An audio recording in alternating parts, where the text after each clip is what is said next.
안녕하십니까. 로포커스 신세아입니다. 이번 주 로포커스에서는 지금 굉장히 논란이 되고 있는 이슈죠. KBS 드라마 태종 이방원 말학대 사건에 대해서 좀 다뤄보려고 하는데요. 이 사건 취재한 김혜인 기자와 얘기 나눠보도록 하겠습니다. 김 기자, 공영방송인 KBS에서 지금 말을 학대한 정황이 드러나면서 지금 연일 비난 여론이 지금 거세지고 있죠. 네, 국민적 공분이 거세지자 태종 이방원 측은 2주 연속 결방 조치를 내렸습니다. 문제가 된 장면은 사극 태종 이방원 7회차에 나온 장면인데요. 이에 KBS 홈페이지에서는 해당 장면이 담긴 7화 다시 보기 서비스가 중단된 상황입니다. 네, 그 문제가 됐다는 그 장면 어떻길래 지금 이런 상황까지 오게 된 겁니까? 네, 개인적으로 제가 그 영상을 봤을 때는 좀 보기 힘들다는 생각이 들 정도로 좀 무서웠고 끔찍했는데요. 일단 문제가 된 영상 어떤 장면이었는지 영상으로 함께 확인해 보시겠습니다. 주연 배우를 태우고 달리던 말의 머리가 갑자기 땅에 곤두박질 칩니다. 몸체가 90도로 꺾인 이 말은 한 바퀴를 돌며 바닥에 그대로 고꾸라졌습니다. 지난 1일 KBS 1TV 대하 드라마 태종 이방원 7회에 연출된 이성계의 낙마 장면입니다. 이 장면은 고스란히 전파를 탔고 곧 역풍을 맞았습니다. 지난 19일 KBS 시청자 청원에는 인형을 대역으로 한 게 아닐 텐데 이 말은 어떻게 됐나, 말의 상태는 어떤지 알려달라는 글이 올라오며 동물학대 의혹의 불씨가 지펴졌습니다. 같은 날 동물권 단체들도 일제히 SNS에 문제가 된 영상을 공개하며 말 학대 의혹을 제기했습니다.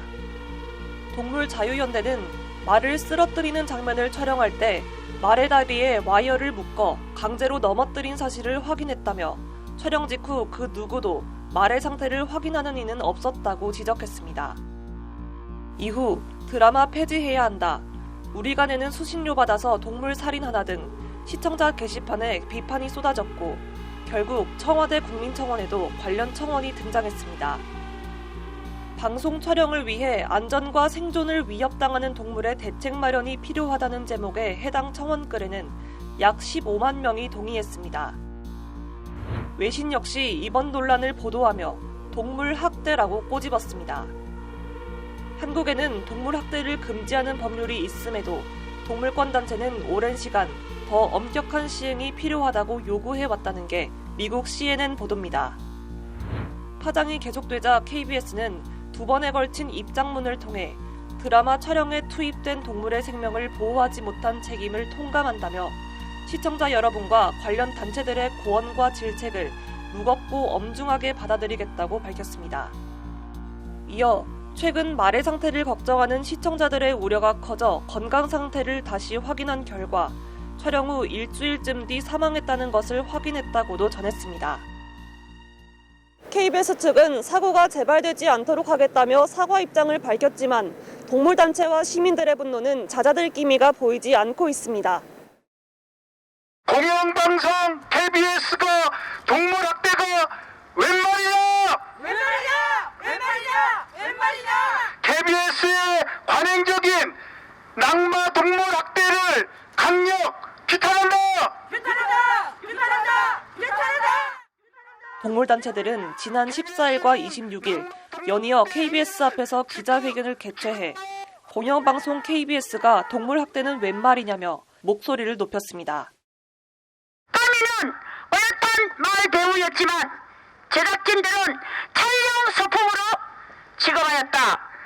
오늘 하루 소모되고 버려지는 소품이었던 것이다. 이는 단순한 사고가 아니며 사회적 상계에 어긋나는 명백한 동물학대 사건이며 낙마로 인해 말이 크게 다치거나 심지어 죽을 수도 있다는 인지를 있었던 동물권 행동 카라, 동물자유연대 등은 KBS를 비롯한 드라마 책임자들을 동물보호법 위반 혐의로 경찰에 고발했습니다. 이번 사건을 최초로 공론화한 조희경 동물자유연대 대표는 드라마의 한 장면을 위해서 동물의 가혹행위를 했다고 비판했습니다. 드라마 촬영하는 데 있어서 동물을 그냥 도구화시키고 소품 정도로만 인식했다. 그래서 생명이 어떤 고통을 당하는지, 그리고 이 생명이 죽을 수도 있다는 이런 우려, 이런 것들은 전혀 고려되지 않았다는 점. 이렇게 드라마 한 컷 찍기 위해서 생명을 저렇게 무참하게 그 가혹한 행위를 하는 거에 아무런 그 도의적 책임을 느끼지 않고. 법률방송이 만난 시민들은 말이 사망하는 데까지 이르게 한 것은 충격적이라며 KBS 측에 대한 부정적 반응이 대부분이었습니다. 사실 어떤 CG나 그래픽 영상으로도 충분히 대체할 수 있는 그런 장면들이었는데 인위적으로 그런 행위를 동물들한테 시킴으로써 동물이 사망한 데까지 이뤄서 굉장히 그걸 듣고 충격 많이 받았고 다른 저희가 모르는 사각지대에도 그런 부분이 많이 일어나지 않을까. 말을 그 잡아당기도 그거 일부러 확대한 거 아니에요 그거. 아니 예를 들어서 사람을 갖다가 뒤에도 뛰게 하는 거 잡아당기는 거나 말을 일부러 그 줄 걸어서 잡아당기는 거 똑같잖아 그게. 뭐 사람이나 뭐 말이나 생명은 똑같지. 그치 부당하지 그러면. 너무 불쌍하네. 불쌍하다는 생각이 드네. 아무리 그 연속곡도 좋지만 불쌍하다는 생각.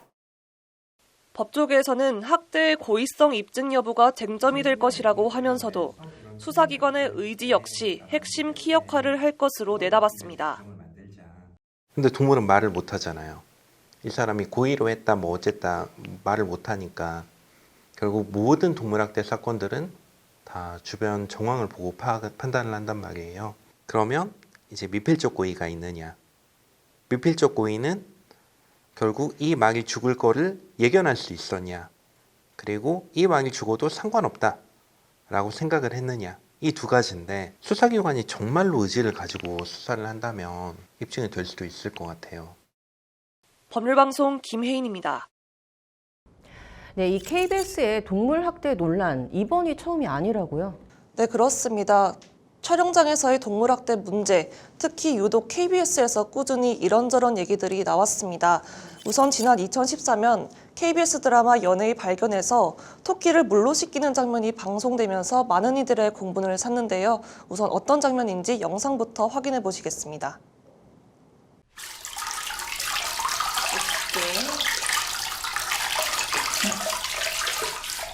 와서 도와달라니까.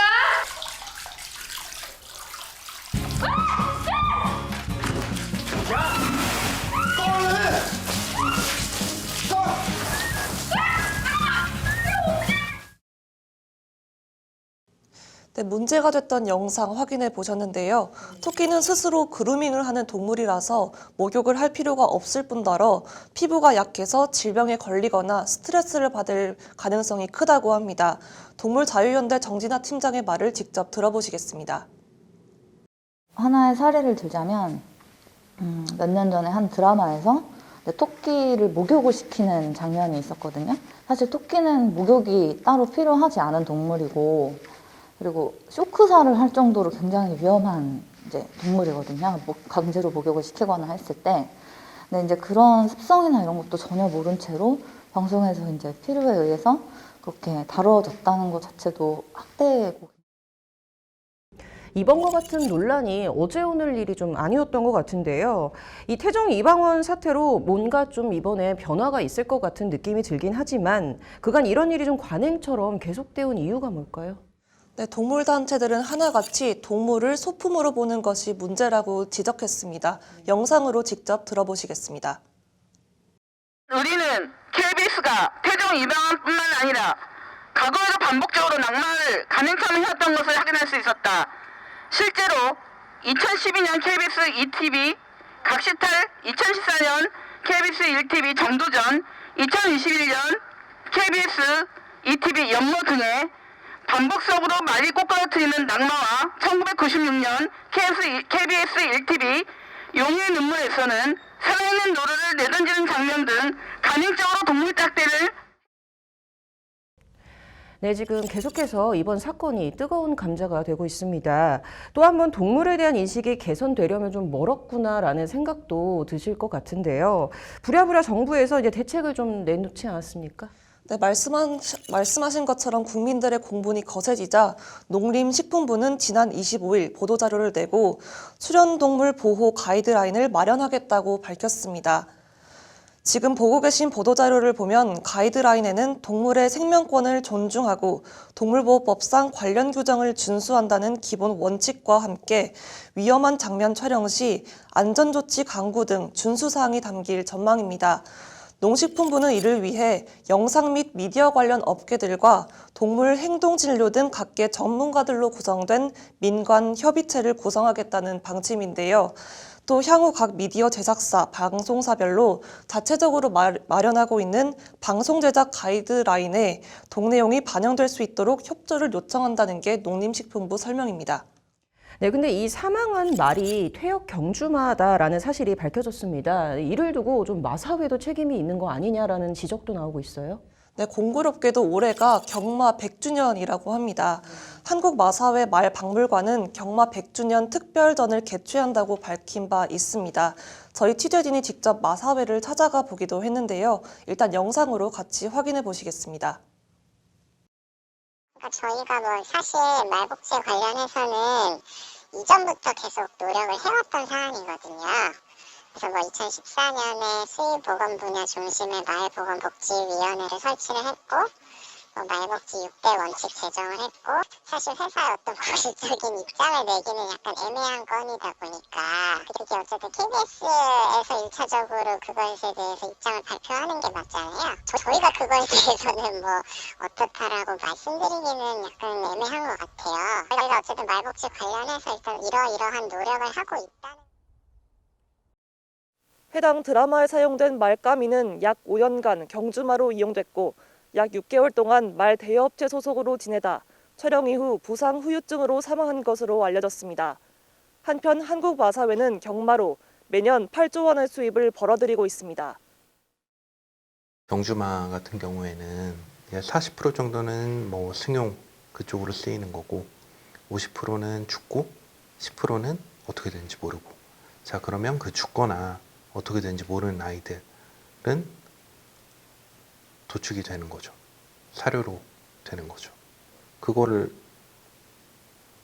이대로 내버려 둬야 되는지, 그거는 정말로 마사회 쪽에서 생각을 해야죠. 그걸로 벌어들이는 돈이 얼만데요. 지금 경마 100주년 그런 걸 자축할 때가 아닌 거죠. 네, 정말 말을 도구로밖에 안 보는 것 같아요. 네, 이제 저희가 앞서 리포트에서 살펴봤듯 이제 법적인 부분은 법안에서 고의성이 있었냐 없었냐를 두고 좀 이제 가려질 것 같고, 애초에 그렇다면 이런 논란을 만들지 않기 위해서 좀 무슨 대책이 나와야 된다, 어떤 지적들이 좀 나왔나요? 네, 아무래도 동물의 안전이 보장되지 않는 한 이번 사건과 관련된 촬영 방식에 대한 논의는 당분간 계속될 것으로 보입니다. 농식품부가 이번 사태를 계기로 동물 보호 대책을 만든다고는 했지만 추가적인 방안이 필요하다는 목소리가 나오고 있습니다. 동물에 대한 인식도 인식이지만 좀 세부적이고 촘촘한 보호 체계를 만드는 것이 현실적인 방안이 나온다는 것이 중요하다고 전문가들은 입을 모아서 설명했습니다. 제일 중요한 핵심은 말이 그렇게 참혹하게 그런 상황을 당한 이후에 죽었으니까 말한테 정말 잘못됐다는 생각을 갖도록 하는 거, 이게 제일 중요한 거라고 봐요. 그리고 재발 방지를 위한 구체적인 실행화가 KBS 차원에서 만들어지고 이후에도 계속 모니터링 해나갈 수 있는 체계, 이런 거 구축하는 게 제일 중요하다. 네, 동물은 물건이 아니다라는 이제 좀 인식이 이제 여기저기서 확산되고 있는 만큼 우리 경주마들의 생애에도 좀 관심이 높아지길 기대해 보도록 하겠습니다. 이번 주 여기까지 듣도록 하겠습니다.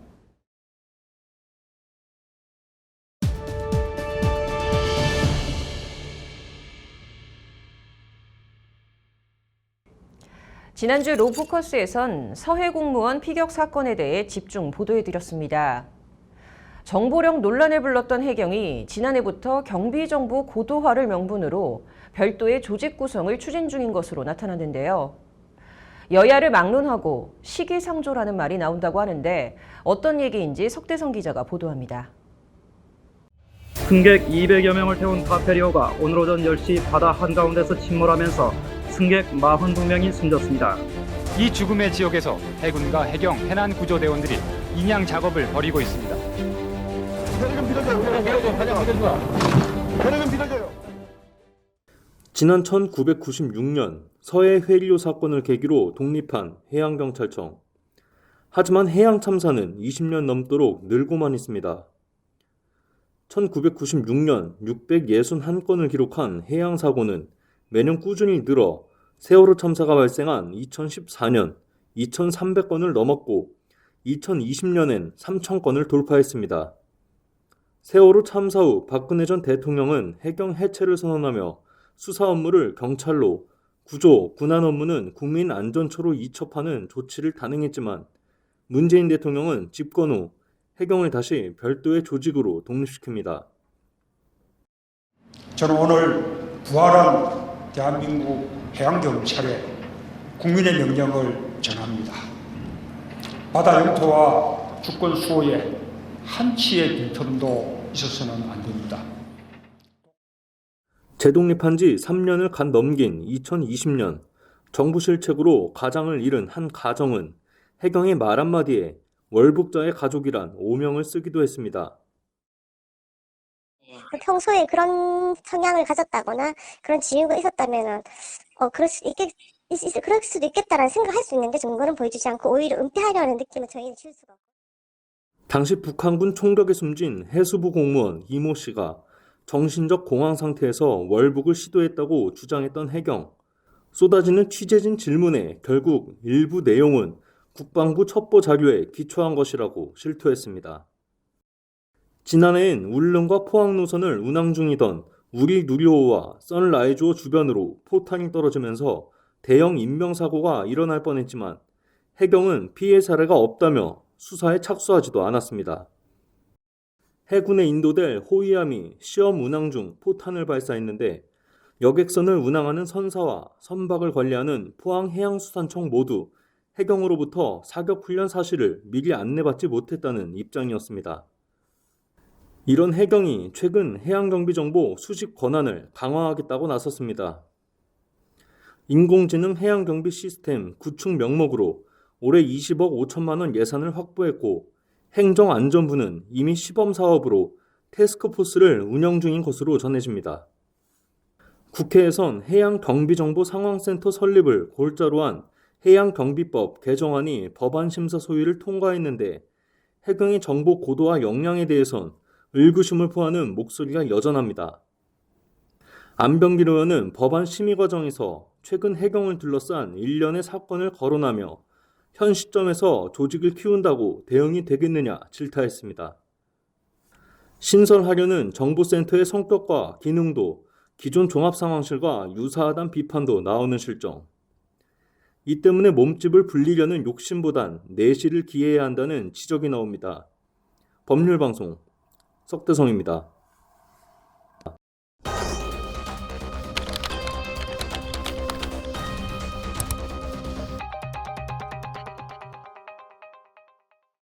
이번 주 핫클릭 코너에선 광주 붕괴 사고와 현대 산업 개발에 대한 얘기 해보겠습니다. 광주 사고 피해자와 가족 그리고 국민 여러분께 머리 숙여 깊이 사죄드립니다. 고개 숙인 정몽규 현대산업개발 회장. 지난 11일 신축 공사 중이던 광주 서구 화정아이파크 201동 옥상에서 콘크리트 타설을 하던 중 23층에서 34층 양쪽 외벽이 붕괴된 사고 때문입니다. 이 사고로 실종된 6명 중 1명은 결국 숨졌고 지난 26일 사고 현장의 상층부에서 실종자 5명 중 1명의 머리카락 등 신체 일부가 발견된 것으로 전해졌습니다. 그런데 현대산업개발이 광주에서 낸 사고는 이번이 처음이 아닙니다. 지난해 6월 모두 17명의 사상자가 발생한 광주 학동 참사 역시 현대산업개발이 시공사였습니다. 당시 재건축 건물이 도로 쪽으로 쓰러지면서 시내버스를 그대로 덮쳐 9명이 숨지고 8명이 크게 다치는 참사가 발생했습니다. 7개월 전에도 이들은 국민들 앞에서 고개를 숙였습니다. 이른바 상류층의 상징으로 꼽히는 압구정 현대아파트를 시작으로 럭셔리 도시형 생활주택을 모토로 한 아이파크를 통해 성장 가도를 달린 현대산업개발. 그러나 정 회장은 이딴 참사의 모든 책임을 지고 회장직에서 물러나겠다고 선언했습니다. 현대산업개발은 1976년 압구정동 현대아파트를 개발로 시작하여 아이파크 브랜드로 국민의 신뢰와 사랑을 받으며 성장해 왔습니다. 지난해 6월 철거 과정에서 무고한 시민들이 숨지시거나 다치셨고 다시 지난 11일 시공 과정에서 사고가 발생하였으며 아파트 안전은 물론 회사에 대한 신뢰마저 땅에 떨어져 죄송하고 참담한 마음을 금할 길이 없습니다. 아파트 완전 철거와 재시공까지 고려하겠다는 초강수까지 뒀지만 정 회장에 대한 날선 비판은 이번엔 사그러들지 않는 모양새입니다. 화정 아이파크 예비 입주자 협의회 이승엽 대표는 같은 날 오후 사고 현장 인근에서 기자회견을 열고 무엇보다 실종자 수습이 우선이다며 정 회장의 진정성 없는 사과와 책임 없는 사퇴를 강력히 규탄한다고 목소리를 높였습니다. 이어 이 대표는 지난해 학동 참사에 이어 믿을 수 없는 대참사가 발생했다며 정 회장이 회장직에서 사퇴한다는 건 실질적 지배를 유지하고 중대재해처벌법을 피하려는 꼼수로 보인다. 유가족에 대한 사죄와 보상안을 마련해야 한다고 주장했습니다. 이 대표의 말대로 이번 광주 아파트 붕괴 사고는 중대재해처벌법 시행 직전에 발생해 현대산업개발 경영진들은 처벌을 피하게 됐습니다. 하지만 정부가 현대산업개발에 대해 무관용을 강조하고 나서 중징계를 받을 가능성이 크다는 게 법조계 설명입니다. 건설산업기본법에 따라서 이제 고의 또는 과실로 이제 부실 시공을 했을 때는 영업정지 처분 또는 이제 과징금을 부과할 수 있도록 규정하고 있는데 그 내부 규칙에 따라서는 이제 실제로 인명피해가 발생했다든지 인명피해 우려가 있을 경우에는 영업정지 처분을 내리도록 규정하고 있어요. 그런데 실제로 지금 뭐 실종되셨던 분들이 이제 사망까지 이르게 된다면 5명 이상이 이제 사망하게 되는 거라. 일단 서울시는 현대산업개발 측의 해명 등을 들어본 뒤 다음 달 17일 청문 절차와 법리 검토를 거쳐 처벌 수위를 확정할 방침인데요. 다만 경찰 조사가 진행 중이고 현대산업개발은 혐의를 부인하고 있기 때문에 청문 절차가 길어질 것으로 예상되고 있어 다음 달 중 처분은 어려울 것으로 전망되는 상황입니다. 나아가 노영우 국토교통부 장관은 무관용으로 대처해야 한다고 본다. 현행법을 근거로 등록 말소까지도 검토하겠다며 강경 기조를 거듭 밝힘에 따라 현대산업개발이 8개월 영업정지로 끝나진 않을 것 같다는 예측도 나옵니다. 건설산업기본법 제83조 10항에선 고의나 과실로 공사를 부실하게 하고 그로 인해 주요 구조물의 손괴가 생기고 공중에 위해를 가했다면 건설업 등록 자체를 말소하거나 1년의 영업정지를 할 수 있도록 규정돼 있습니다. 이에 만약 광주 학동 사고와 화정동 사고 두 건 모두 최고 수준의 제재가 내려진다면 현대산업개발은 1년 8개월의 영업정지까지 가능하다는 게 건설 분야 전문 민동환 법무법인 윤강 변호사의 말입니다. 가능성은 있다고 보고요. 다만 이제 광주 학동 사건 건은 이제 정확하게 원인이 이제 현대산업개발이 원인을 제공했는지 여부는 좀 따져봐야 될 문제인 것 같고요.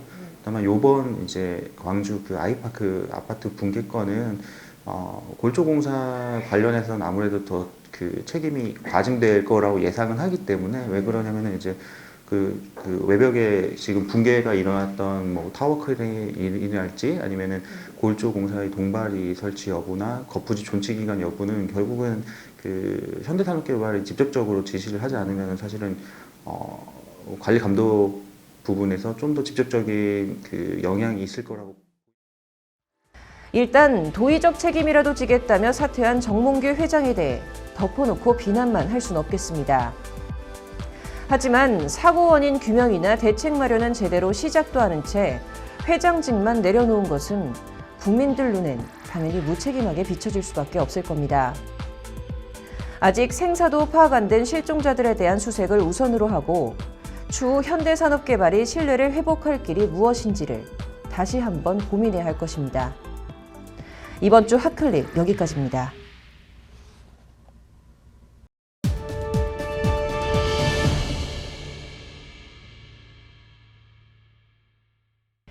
로포커스 이번 주엔 KBS 대하사극 태종 이방원의 말 학대 논란에 대해 다뤄봤습니다.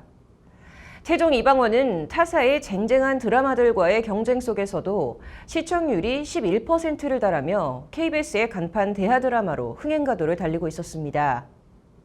하지만 안전하지 않은 방법으로 촬영하며 말은 목숨을 잃었고 스턴트맨은 부상을 입었습니다. 문제는 이런 일이 그간 방송 현장에서 관행처럼 이뤄졌다는 건데요.